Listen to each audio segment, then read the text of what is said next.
A few years ago, I heard about this term at a writer's conference. This idea of the stealth memoir. It's basically a memoir that sneaks up on you.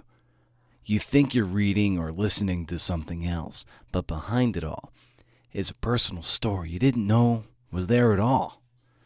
It can also mean that you're writing an essay or a book about something, and then your own personal relationship sneaks into the story. Just kind of like creeps up in there, like some weirdo at a club, and the reader is none the wiser.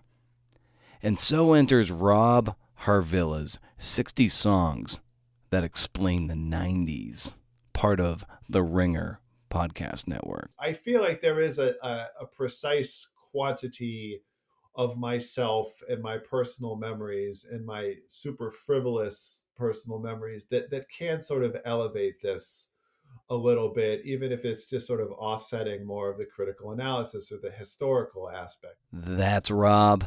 I'm Brendan O'Mara. Hey, and this is the Creative Non-Fiction Podcast.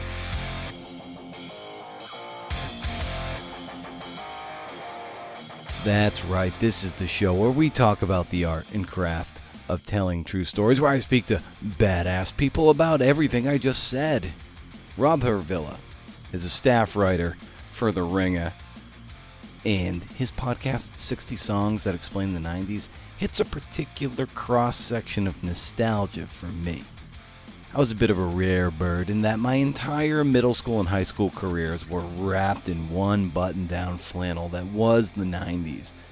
I enrolled in 5th grade in the fall of 1991 and shot out of the Freetown Lakeville public school system in June of 1999. It started with Do the Bartman and ended with Woodstock 99. Speaking of that, go check out Steve Hyden's great podcast, Break Stuff, about Woodstock 99. You can also hear him talk about it on this very podcast. Yep. And you ought to know, that the entree into the Harvillian world of 90s nostalgia, the fulcrum that made me a true believer, was his take on Enter Sandman, Metallica's IPO. It's an episode I've listened to not once, not twice, but 3 times. And so we talk about Rob's desire to be a music critic ever since he was a kid, and the origins of this podcast and how he thinks about it. What was that reference to Battletoads in there? Like that's in here somehow. We talk about the best 90s vocalists. When I think about 90s rock stars, like they didn't want to be rock stars, or they were real conflicted about it. And that's an Eddie Vedder thing primarily, and that's what sort of set him apart from Billy Corgan. You know, that's what set Billy Corgan apart from Pavement, is like that Billy wanted it too bad. He ends the show with a great recommendation, a feature I'm trying to bring back to the show, because I think recommendations are cool, because if you want to try something, I also think recommendations say something about the person, and I find that wildly entertaining. Before we get to Rob, consider keeping the conversation going on Twitter or Instagram at CNFpod, and go window shopping at patreon.com/CNFpod, where you'll get access to the forthcoming audio magazines, transcripts, and coaching. Being able to pay writers for their work comes from the subscriptions, and your dollars help with the production of the show and putting money in the pockets of artists so they can continue doing the thing. And we can attract more and more writers to the show. Be like, oh wow, they're paying people over there, and so the ratchet cranks, and the work will keep getting, the body of work will get better and better and better, and yeah, we want to do something. We want to make something worth talking about. Also, I know how to work out. I know how to eat well. I don't always eat well or drink well, but I know how to, and I know how to measure macros and measure out meals. I'm somewhat of a strong dude, built like Gimli from Lord of the Rings, if you've ever seen me in person. I can draw up a program, but it's not the same as hiring a personal trainer you trust, someone to hold you accountable. That's why I work with a trainer, and that's why you should consider working with me on your essay or your book. To work with someone who can see what you can't see, to hold you accountable, and to get you where you need to go. So if you're ready to level up, shoot me an email and we'll start a dialogue. Sound good? Stay tuned for my parting shot at the end of the broadcast. And oh my God, I just made the connection right now in real time. The connection between podcast, broadcast. Okay, so while I run out in the backyard and do cartwheels, enjoy my grunge-laden conversation with Rob Harvilla.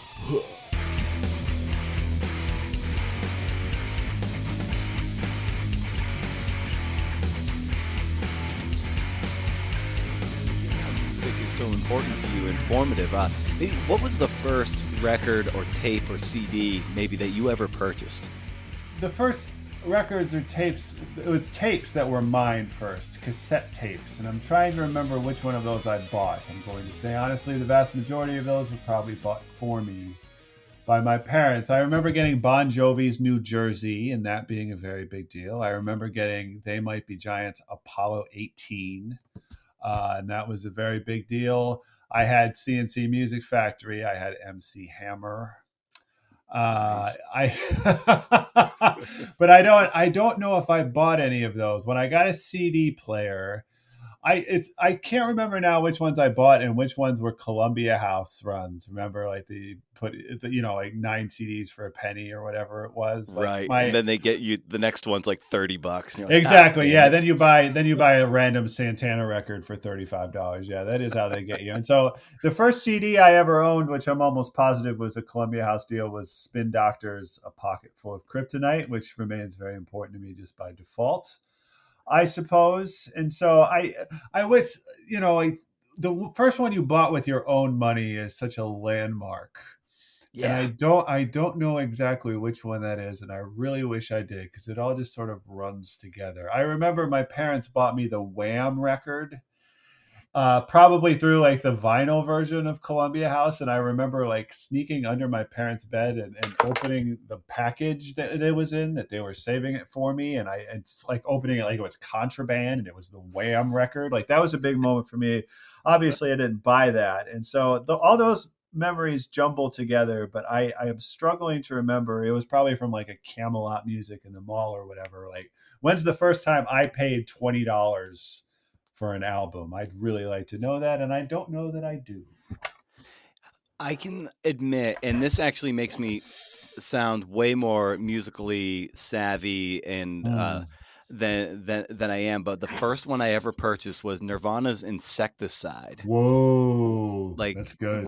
right around the time Nevermind when was very popular, but when I got a little Discman and I had two Uh-huh. little speakers that I plugged into it in my room, and a friend of mine was he had gotten into Nirvana, and right around right around Bleach. I think even before, yeah, like before Nevermind, and then he turned Ooh, me on to yeah, Insecticide, and I remember getting that, and then of course Nevermind in utero from there. But right. Insecticide just makes me sound like I'm like, oh wow, this kid must be really know his music as a 12-year-old. And I was like, I have no idea. It's just a pretty wacky cover, and I like Nirvana. Yeah, I'm impressed now. Sliver is one of my favorite Nirvana songs. That's on Insecticide, I think. It's like Yes, he's being babysat by his grandparents, I think, yeah. is like the whole point of the song. Like, yeah, that's a really good one. So yeah, that's extremely hip as a first CD. I'm very impressed. And so you grew up in Ohio, and Yeah. so what were you like as a kid, and what things were you into when you were growing up? Okay. What was I into? I when I was a kid, until like 9 or 10 or so, I mostly lived in St. Louis, Missouri. The first album I ever really emotionally connected with was the Cars album, the first Cars album. I think it was 1978. It's kind of like Just What I Needed and You're All I've Got Tonight and Best Friend's Girl and stuff like that. And I used to listen to the record, and I would hold the vinyl or the sheet that it came in, like the slip cover, and I would run in circles around my living room. And I held the slip cover for so long that I like tore it, and so they bought another copy of the album just for what I was by then calling Cars paper. I had to Mhm. hold the Cars paper while I listened to the Cars. So that's the first record that I ever really vibed with, as a wee lad. I was sort of a music obsessive pretty early on, moving from vinyl to tapes to CDs, etc. I knew that I wanted to try and be, a rock critic and music journalist by the time I was in high school. Other than that,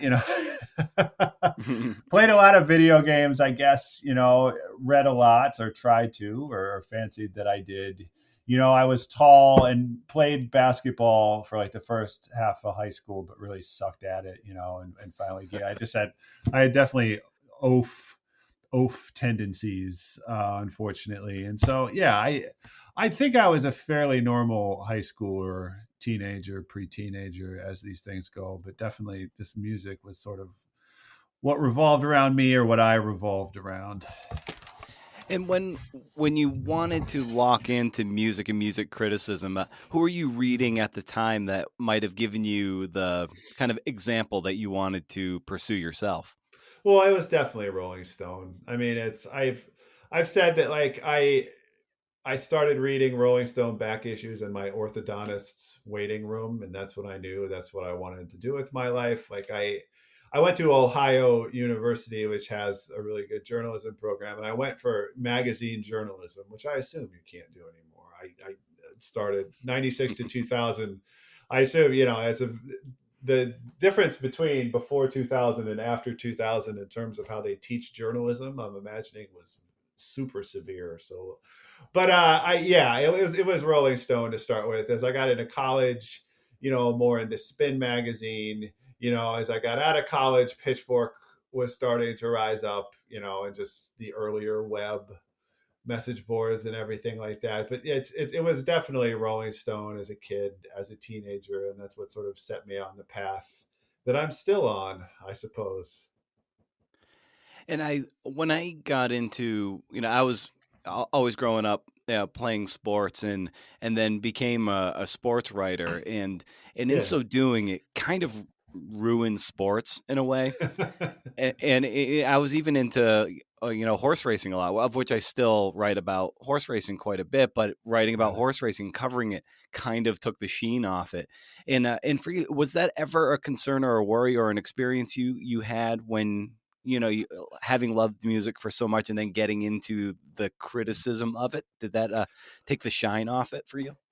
I don't think so, which I'm very fortunate, I guess. But it's just it's never quite felt like work to me, And That's great. there are times when I'm reviewing a record and I don't want to play it for the 15th time or whatever. Like, there are sort of when I have a big stack of music that I have to listen to, like, I suppose that takes the shine off it. But yeah, I mean, like, I played in bands, like bad bands, honestly, like high school for part of college, but Scantily nothing. clad, Eggs, scantily plaid. Scantily plaid. That's correct. My mythic. Yeah, yeah. I was in a ska band for a little while there. And even then, yeah, I know exactly what you're talking about. In sports writers, other sports writers that I know sort of talk about that, but it's never quite felt like work that way. There is definitely a difference in vibe even now between listening to music purely for pleasure and listening to music for some kind of work. Either it's a thing I'm immediately working on or something I think I'm going to be working on down the road. Like, it feels different depending on my motive, but I don't know if I'd go so far to say as it's ever ruined it, which is nice, to have gotten, to 42 and still don't feel like it's ruined. About a year and a half ago, for my wife's 40th birthday, we got an Airbnb on the Oregon coast, close to where we live, and there no Wi-Fi, nothing. It was great just to unplug. But this little cabin Yeah. had Sirius XM radio, and whenever Ooh. we have that, we always plug into lithium because it's just this great 90s That's the alt rock. 90s, right? 90s on 9, right? Yes, Okay, that's okay. it. And so we're listening to that and we're just, vibing on that. And I swear in the almost 17 years we've known each other, I think we had our most, like the greatest conversation we've ever had, just talking about trying to rank the best vocalists of the 90s. Ooh. and specifically in grunge because we just love that grunge and that whole scene. And so we were just it was like 2 hour conversation of us just vibing on vocalists from the '90s, and it was so great and furtive and and we can ping pong off of that in a second because I bet you have some things to say about that.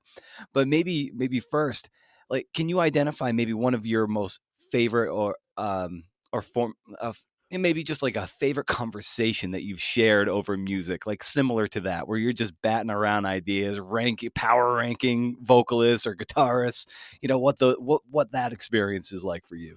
Right, like the high fidelity thing. Huh. I'm trying to think, because I was at college radio. It's like the main thing that I did in college was on college radio. And obviously, I'm around a lot of opinionated people. I was the music director of our college radio station at OU. This was before the internet. This was before internet radio. And so it was very hard to actually hear us. You had to do something called cable radio. And I worked there and I didn't even know what that was or how to do it. And so we were basically playing music for ourselves. It was a very pure sort of insular loop of like 30 people or whatever. But I remember it was a big stir when we put the Roots "You Got Me" in rotation. Because like that wasn't rock. Like we were new rock ACRN, and this was very much challenging the definition of rock.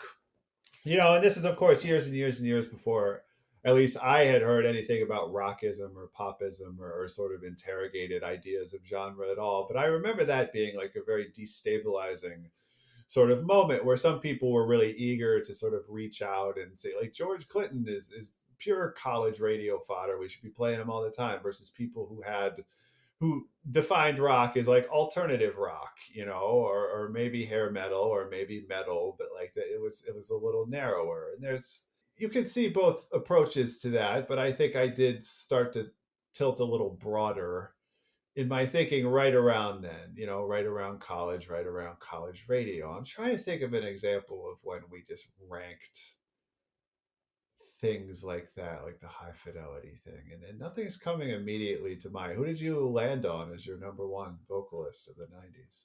Chris Cornell. I was gonna say, I don't know if that was apparent to me at the time.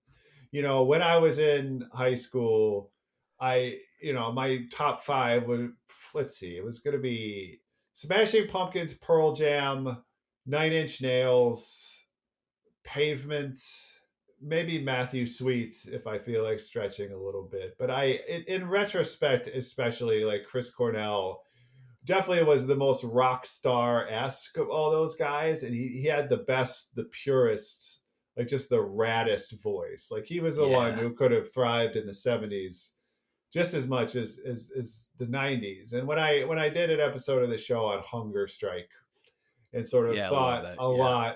thought a lot about contrasting Eddie Vedder, who I really loved in high school, and Chris Cornell I liked, but I don't think it was on that level. But just contrasting their styles and their approaches, both in terms of just singing range, in terms of emotion, like that's what makes that song work so well. Is that they're both, Seattle, about to be mega rock stars, but they're coming from such different places, and they clash, and don't clash. They mesh together so perfectly. But yeah, I Chris Cornell is a good one. Who'd your wife pick?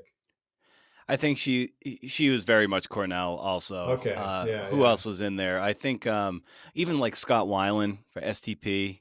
He's Uh, Yes, I agree with that. It's yes, yeah. As a rock star goes, is like a pure hedonist rock star goes. It's tough to beat him. Yes. yeah, especially his performance on Core and Purple. Yeah. It's really he's taking it to a level that's fun to be around but Absolutely. yeah, and Cornell just he just kind of takes you on a journey too. I mean, there's the way he sings on Yeah. Mailman, which I love that you called that out in the Mailman, hunger so strike. rad. Oh man, what a grungy, dirty, Yeah. just filthy riff on that song, and then just the way he sings with it, he can do it all. He's just such range. Yeah. Mark Lanigan is underrated. I just bought his book and I'm really eager to get into that. But anytime you hear Mark Lanigan's voice, obviously on Screaming Trees records, he's got a couple of great spots on like Queens of the Stone Age records. in the 2000s, early 2000s. Like Mark Lanigan is definitely underrated as far as Seattle rock star, hulking rock star types goes. You know who I like a lot is Greg Dooley of Afghan Wigs, who's is sort of another Oh throwback. yeah.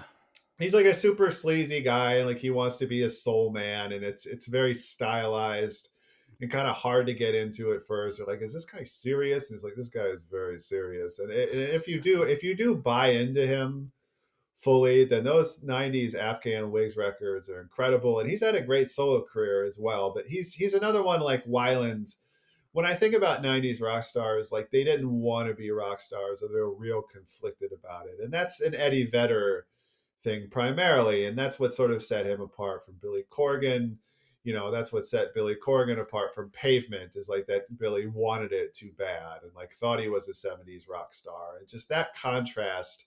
People like Weiland, people like Greg Dooley, who were like enjoying themselves and were being these really sleazy, lascivious characters, like at least in song, but probably also in real life. Like they felt like throwbacks, you know, and they seemed a little corny in contrast to the earnestness of what was going on around them. But like as time goes on, you do really appreciate the fact that they were clearly enjoying themselves, at least.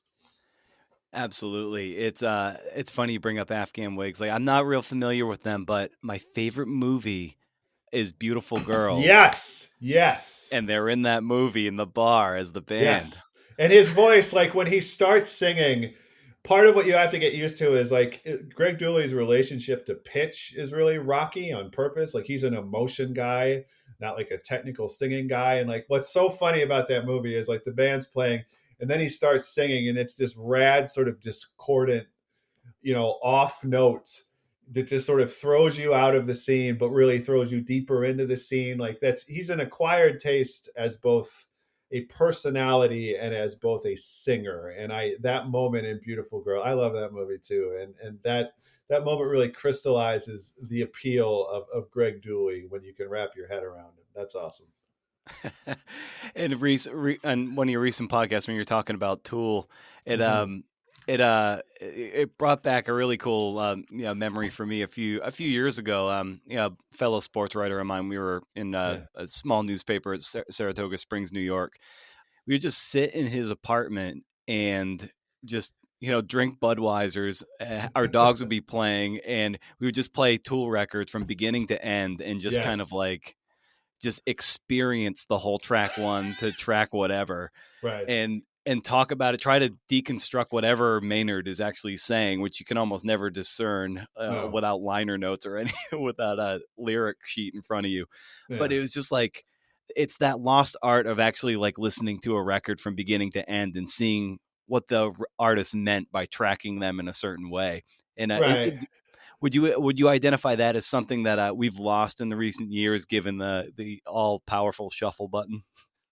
I think that's part of it. I think, you know, people album art, you know, I love doing what you're describing there, where you like you go on a journey with a record from beginning to end. And part of what you do is you read along with the liner notes, whether it's the lyrics, whether it's just the credits, whether it's just, you know, whatever weird pictures they've thrown in. Like it's what's really sad about, you know, the streaming era is the loss of album art. Other than the thumbnail of the album cover itself, like there's no data. Like going back to the Cars, like part of my ritual with the Cars record was the sleeve, you know, that had just pictures of the cars and like random pictures of like foxy ladies and like close-ups of different parts of classic cars and stuff like that. And the whole package was a crucial element of that experience for me, even when I was like 4 or 5 years old. And like the CD era obviously was a much smaller version of that, but there was still a version of that. You know, every time you get the new Smashing Pumpkins record, there's like a really pretentious,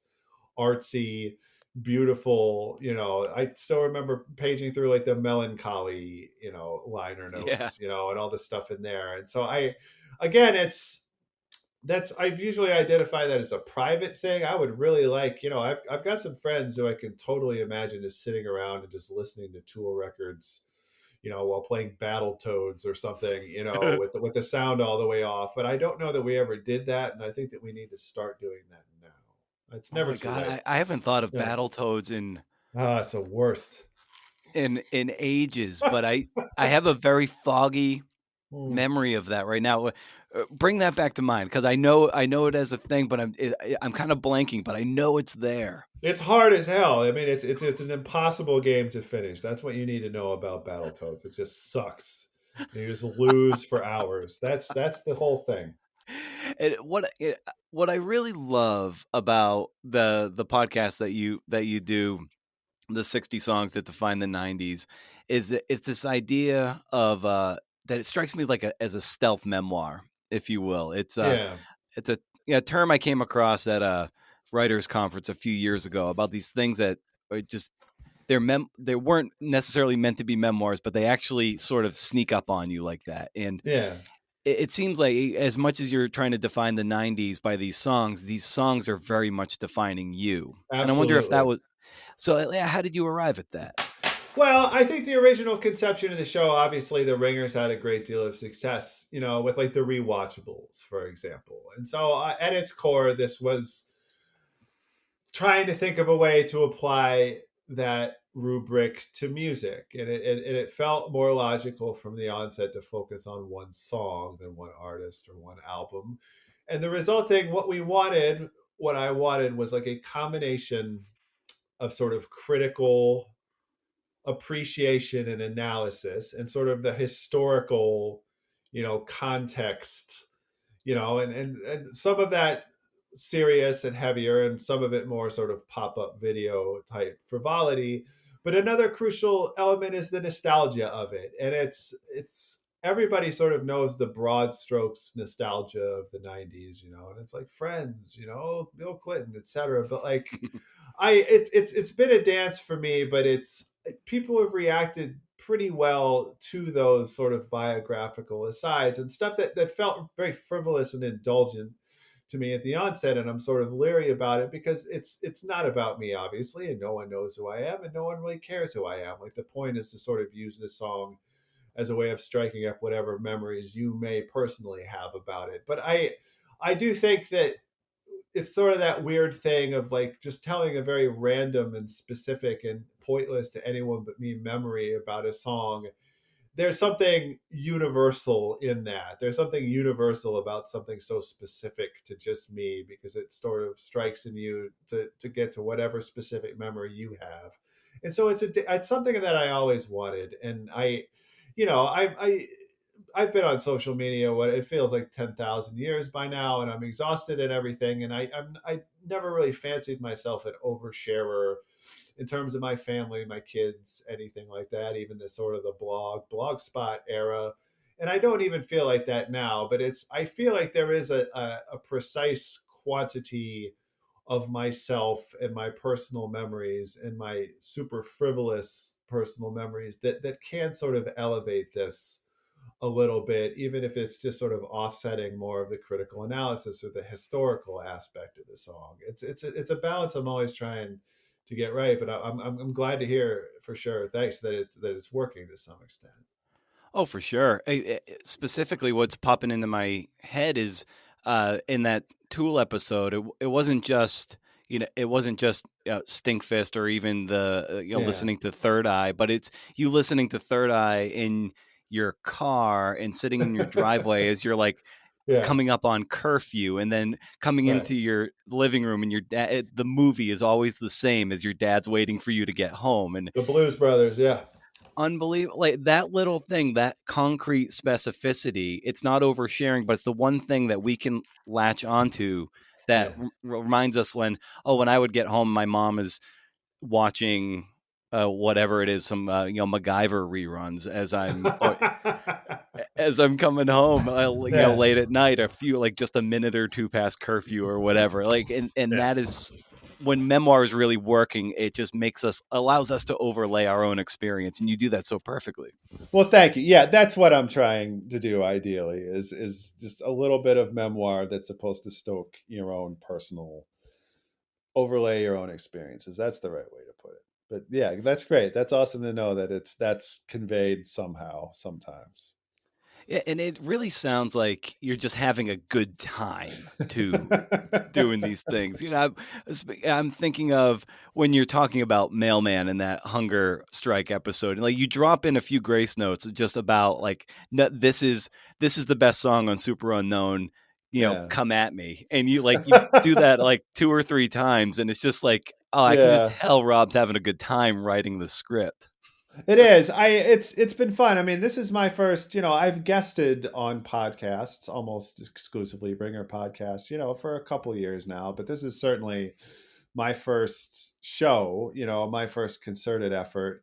I did college radio in the 90s, but again, I was just talking to myself and it was obvious, I think, at the time. And so this is new to me, and it's interesting. Like, these scripts are written, like they're completely written, and I just put them in Google Docs and read them right off the page when I record.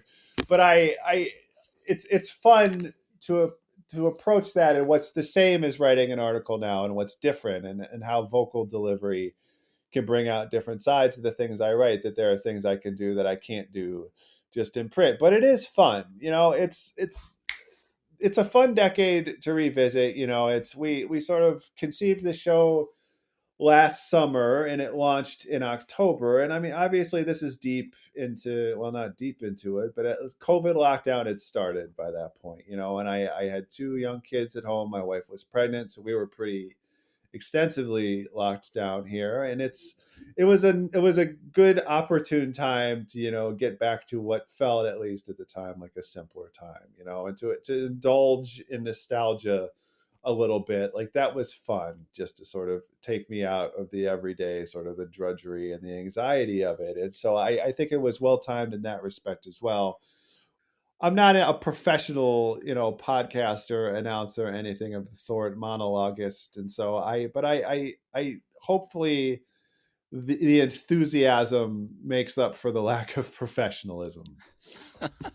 Well, I wouldn't say it's a lack of professionalism at all. It's it sounds All like right, it's good. very of a certain voice and of a certain mind, which is all we want from any essay or piece of Yeah, criticism, or in this case, when we really get plugged, quite literally plugged in to how you're interpreting one song as it relates to yeah. that song in the era, but also that band and what it means to their overall arc too. So when you were conceiving the show, did you draw up the 60 songs you wanted, or is that still an evolving process?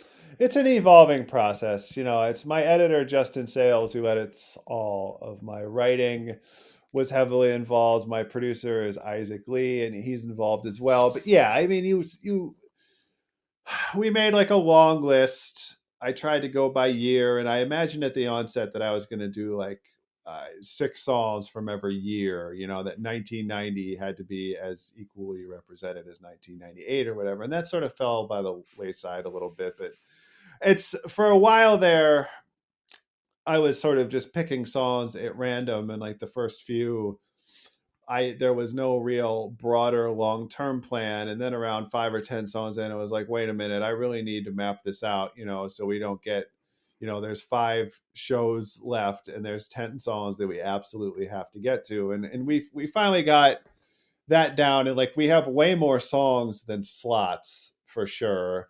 I would say there's 15 or 20 songs that to our minds are just absolutely have to happen.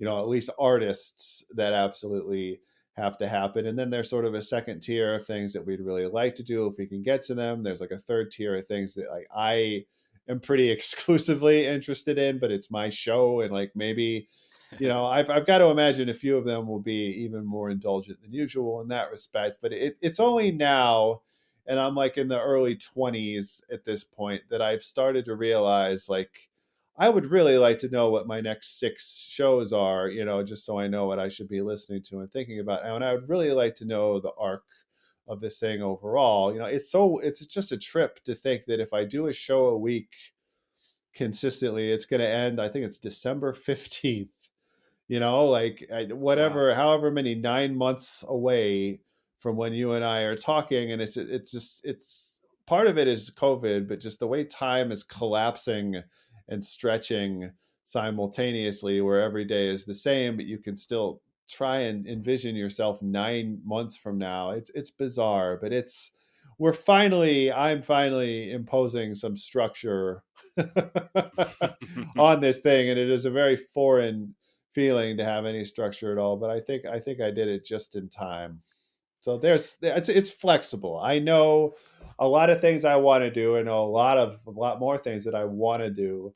But there's a little bit of built-in flexibility if there's like a song that just thunderbolts out of the blue. Like "You Get What You Give" by the New Radicals would be an example. When the Biden like weird virtual inauguration thing is like the New Radicals are going to reunite kind of and play "You Get What You Give" for the first time and whatever since 20-25 years, and like, okay, let's do that, like I sort of pitched that half jokingly as an emergency episode, but I've built in a little bit of space for random things that happen. But there are plenty of songs that I have to do to my mind, and there are plenty more that I want to do. I love the structure of the show too, which essentially the first, I don't know, let's just say 60% is like Yeah. talking about the song itself, and then you have a guest on, and you guys kind of unpack what the song means, and you get their point of view, and then of course you play the song. So how did you arrive at that as a component of the structure of the podcast itself?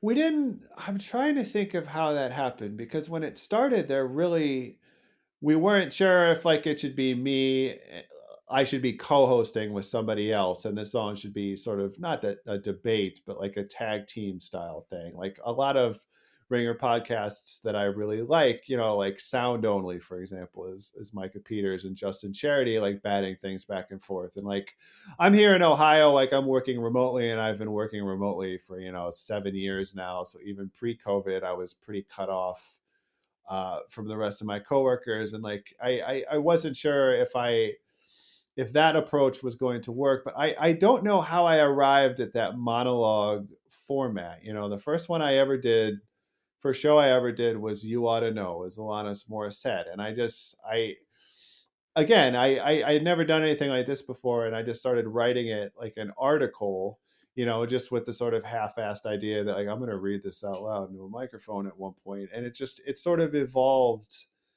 over time. And the big revelation for me was the clips from the songs themselves. Like I think Yeah. in lieu of a coworker, what I'm interacting with is the song itself. Just playing little clips and playing little clips from songs that came out around that time, or sort of songs that sort of explain the genesis of this song, other examples of that genre, etc. Like it's just a kind of a mixed media approach in that way. That was the big breakthrough, at least for me, is when I realized, you can put in a little 8 to 10 second clips of the songs and do it that way. As far as the guests, like I knew I wanted a guest component because I have a very specific perspective, and sometimes that's useful, and sometimes I really need, someone from with a completely different perspective. Like the episode I've got coming out in a few days, and I imagine it'll be out by the time this is up, is on Selena, the Tejano singer, and I been listening to her for weeks,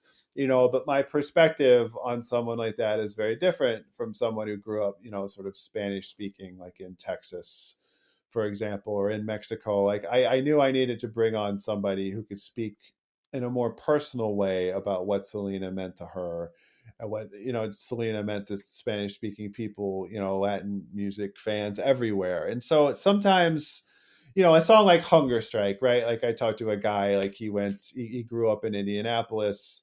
He was big into college radio, I think, things like that. Like it's sometimes that conversation is about our similarities, and sometimes it's more about our differences. And I just want to talk to somebody with a completely different point of view on a song or an artist or an era. It just depends on the song. But I always knew that I wanted some other voice in there, and it was just a matter of whether it would be the same other voice for every episode or a different one. And we've landed on a different guest every time, and I've been really happy with it, in part because I get to talk to all these cool people.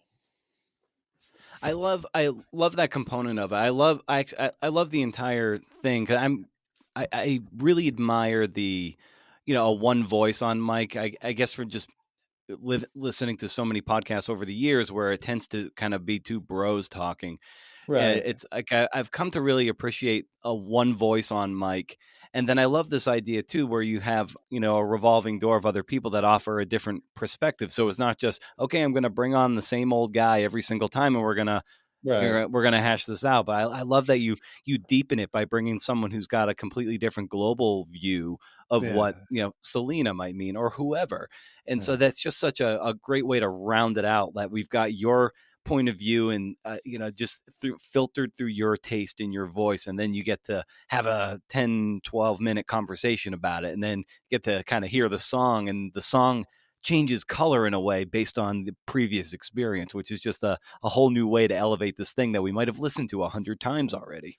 Yeah, well, that's great to hear. Thanks. Like something like the Gin Blossoms, "Hey Jealousy," for example. I think that was the second one I did, but I talked to Hanif Abdurraqi, the author, the poet, the critic, the podcaster. And our experience was we're kind of different. We both grew up in Ohio in the Midwest, and we've heard the song on college radio, on alt rock radio over and over again. But he had just such a beautiful take on it, a beautiful perspective on it. And yeah, as you say, like there are three elements to the show. Like I monologue, I talk to a guest, and then you play the song.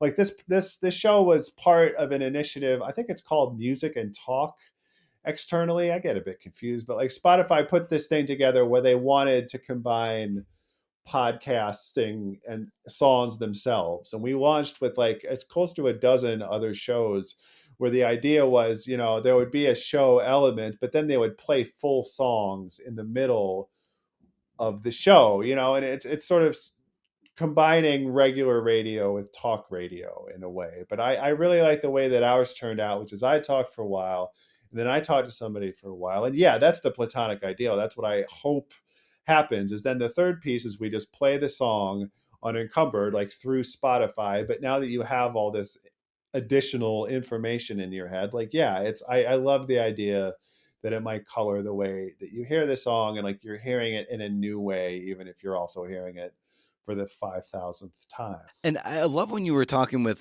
David Chang in the Enter Sandman episode too, and Yeah. he said something that was I thought so brilliant about an artist essentially killing themselves artistically in order to hit another level, slash their audience in half in order to grow it by 10 times.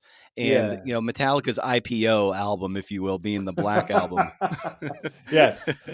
Very It like successful in that respect. Yes. Yeah, like they went public essentially and brought it, and it worked. And hearing him articulate it was really, really. I thought that was kind of brilliant. And what was that like for you having that conversation and hearing him saying that? But like, oh yeah, it's okay to take it to the next level and be a populist when it comes to music, or in his case, food. Well, right. It was really awesome to talk to him because I couldn't say that prior to Enter Sandman I knew in the moment, whatever year that was, much about Metallica other than they were like a scary metal band. Your perspective on Enter Sandman is radically different if you were a Metallica fan prior or not. Obviously, that song, that record, as you say, was like the introduction to a huge chunk of their audience, but not everyone, obviously. And it's like if you grew up on Master of Puppets, do you take this as a betrayal? Is this the song that everybody gets into them and you feel like you lost them, like they're no longer yours and they almost betrayed you in a way by getting too popular and bringing in too many people? That was part of what was great talking to Dave about that song, is that he could speak to that more. He could speak to Enter Sandman, what the experience was as already a diehard Metallica fan prior to that moment, how emotionally complex that feeling was to hear like a song that you knew was going to make them huge, that you knew was going to be played, at sports arenas for the rest of our lives, was going to take them to the other level. But when you go to the other level, like you do leave some people behind, or some people feel left behind. Some people preferred that you stayed at the previous level, and those are often your most devout fans. And that's sort of a fascinating arc that applies to a ton of bands, but I don't know if anyone more than Metallica. Like every Metallica reinvention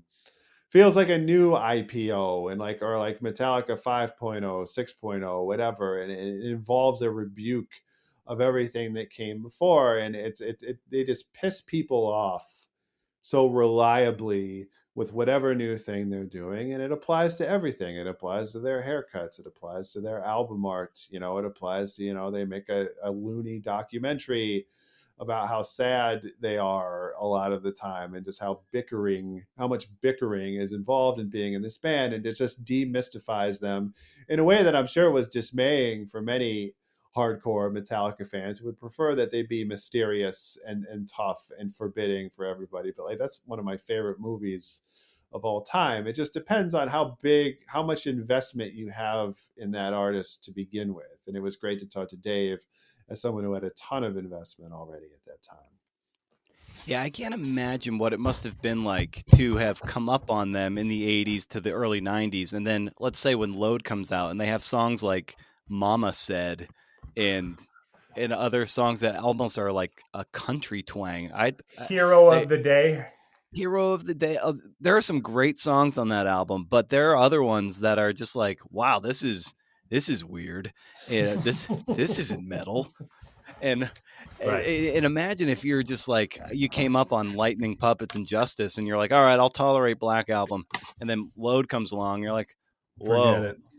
you cut your hair, there's some eyeliner going on here, Oh, the and eyeliner, the yeah, piercings. it's yeah. I worked at a restaurant in Lake Placid, New York, and one of the cooks looked like 1984 James Hetfield.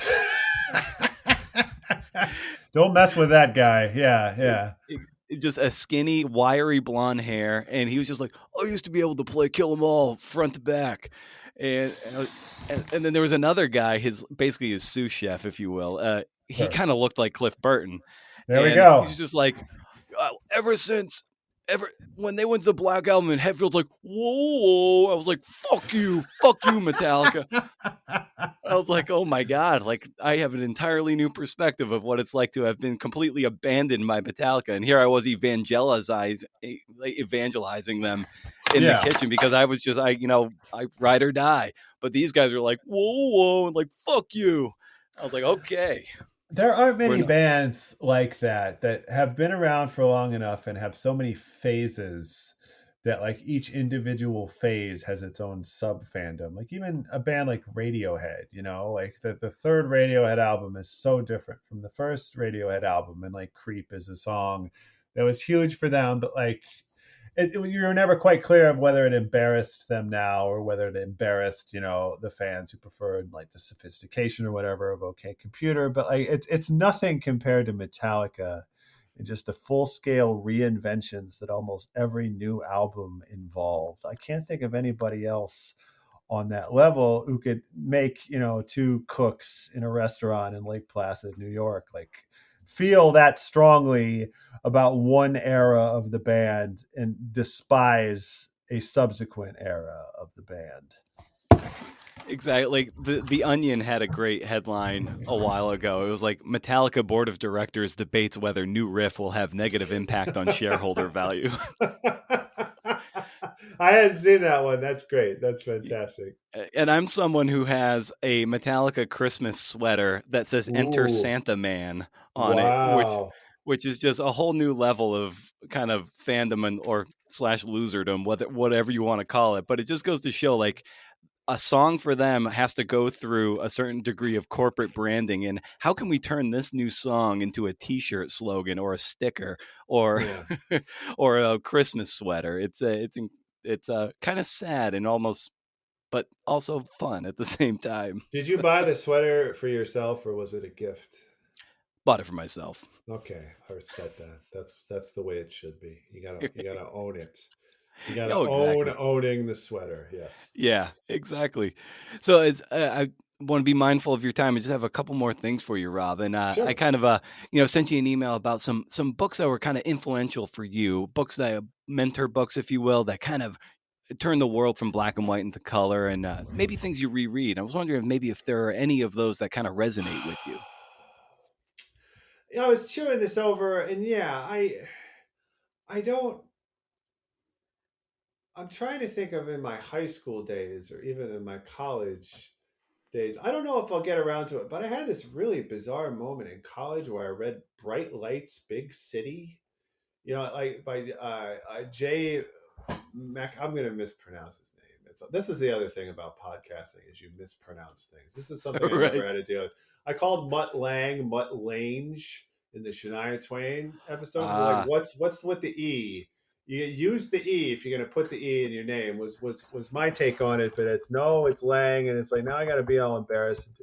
Jay McInery is the best I'm going to get. That's probably wrong, but I read that book like in one sitting, and I was so emotional about it. I cried afterward while listening to Moby's "God Moving Across the Face of the Waters," like from the first Moby album. It's the song at the end of Heat, like it's the song at the end of the shootout, the final shootout in Heat. And I don't even know if I ever reread that book, but that was just tattooed on my brain as like one of my most intense book reactions that I ever have had. mm, I reread Catch 22 semi regularly, and I just adore sort of the intensity and the hideousness and also just the goofiness of that book. And that's a fun one to sort of just dip in and out of, just sort of revisit. I was trying to think of any others, and I was drawing a blank,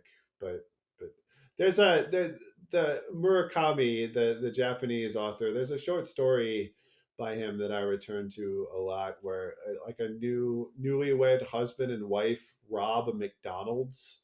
Like they huh, wake up. I don't know if it's the day after their wedding or what, but like shortly after their wedding, they wake up and they're so hungry, and they go and they hold up a McDonald's, and like neither of them can really explain why they're doing it or why they're so hungry. But I reread that a lot, and I just enjoy that as a way, as the surreality, of marriage and of love, where you just do things and you don't even know why. right. Rereading things to me is there. There are some people who would argue that there's too many things to read, so why bother rereading things? I Right. kind of take the opposite thing. There's so many things to read, you're never going to read it all, so you might as well lock into something That's a and good try to approach. yeah, and just kind of deconstruct it, get into the bones, and maybe even if you have a particular piece you're working on, kind of not plagiarize it, but model a piece of writing that you want after something. Like if you've done a amount of reporting and that information seems to feed into a certain structure that you admire, why not Yeah. just kind of really X-ray read that thing and then basically just copy its structure almost, scene for scene with your Sure. own stuff. It's not plagiarism. It's just doing something that has proven to work. And you can only do that by rereading things at a very deep level. Yeah. What's worked for you in that respect? Let's see. I'm just getting into trying to model things. But a book I reread over and over again is The Survival of the Bark Canoe by John Hmm. McPhee. And actually, Great Gatsby. I read that every year. Sure. Sure. One of my favorite. I read Catcher in the Rye quite frequently. It's just the first book I ever fell in love with, and so Yeah. and Of it course. still holds up to me even as 25 years after I read it for the first time. So it's yeah, and Catch 22 is a book I've reread every now and again. It's one of the few books my dad's recommended to me. And That's a great connection. Yeah, that doesn't happen very often, so you got to hold on to those. Yeah. yeah, he recommended that to me, and also Johnny Get Your Gun or Johnny Got His Wow. Gun. Yeah, The my dad's very Metallica. Right. Right. Yeah. yeah, my dad's very anti-military, and so having gone through the military, he just in the Air Wow. Force, he just had just hates the authority and the absurdity of it. So Catch 22 and Johnny Got His Gun sort of really resonated with him. Awesome. Yeah, nice. And I guess last thing I'll get you out of here on I just it could be anything. What might you recommend for someone? And it could be anything from a podcast to a book to a new pair of shoes. Like what is something you might recommend for the listeners out there? Something I might recommend for the listeners out there. I used to I'll ask go. this a lot. I kind of got away from it, but I kind of want to bring it back. It's a kind of a No, fun way to no, end the it's show. a good way to end the show. I'll go lowbrow and say I'm playing a lot, not a lot, but I've been playing video games more lately as just a reprieve again from everything, and I've been playing Hades for the Nintendo Switch, which is sort of a mythology based thing where you got to fight your way. Hades is your father. You play as Hades' son, and you have to fight your way out of hell, out of the underworld, to try and find your mother, on the surface in ancient Greece. And I just, it's a nice contrast, with a work day and with everything that I'm reading and all the music that I'm listening to. A larger part of it is for work, quote unquote, in some respect, like as a way to turn my brain off. I found that very enjoyable. It just is the one sort of indulgent thing I do, on my everyday, not every day, but every week or so. Just as sort of a break. I found that to be just intellectually stimulating enough, which is to say, not very. Well, But it's a that's great what way I to want. context switch and maybe Right. turn your brain off to and turn it on to something else. Or, okay, when I do this, the next phase of the day starts. I can sort of then spend the time I need to spend with other people and turn that part of my brain on and this off. And like that's a great way to shift contexts, if you will. Yeah, that's a very intellectual way of putting it, and I appreciate that very much. Well, Rob, this was great talking to you. Thanks so much for taking the time, and thanks so much for all the work you do for The Ringer and beyond. It's a pleasure to read your work, see your byline, and of course, listen to your wonderful podcast. So thank you. Well, thank you so much. It's really kind to say, and I'm really appreciate you having me on. This has been awesome. Thanks.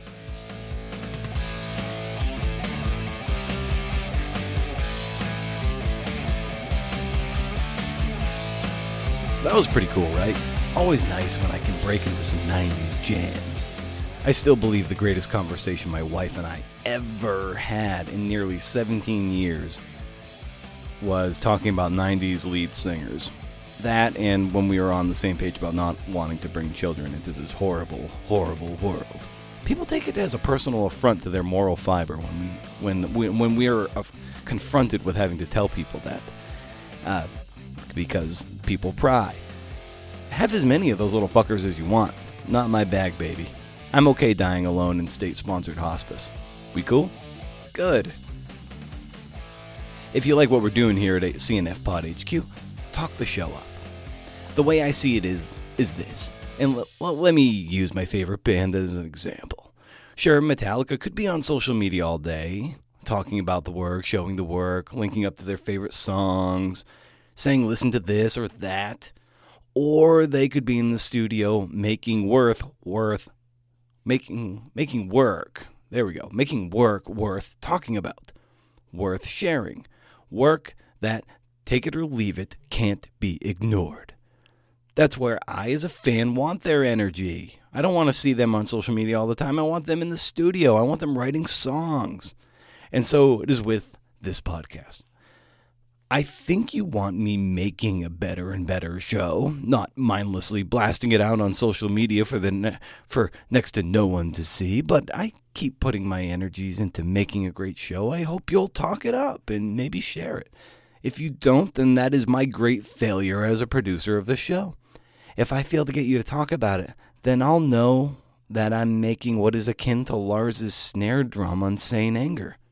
Actually worse, because at least people talk about Lars's snare on Sane Anger. Still do.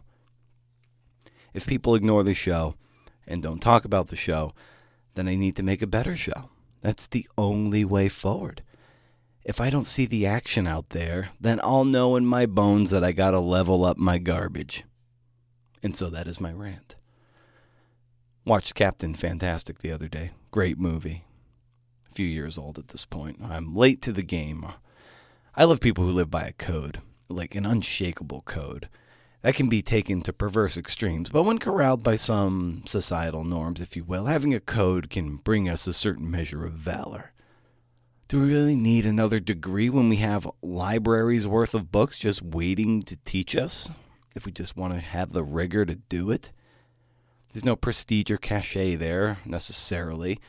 But I guess you could print out whatever you want. If you feel like you've mastered something, you could print it out and put it on your wall in a frame, and no one would be the wiser, I think. That's when we need to look inward and be inwardly satisfied and not hoodwinked into thinking that unless I share this to Instagram that it never happened. That unless I see the hearts light up, that it must not be worth it. And why must I tweet something clever or funny? Why can't I just scribble it in a notebook? Your own private Twitter feed for maybe an essay or a scene for something there, and then let the work carry the day instead of the primitive psychologies at play on the two-pane desktop of a software engineer at big tech looking to prey on every insecurity we have. So I love a code. There's another rant. Maybe you'll listen and maybe you won't.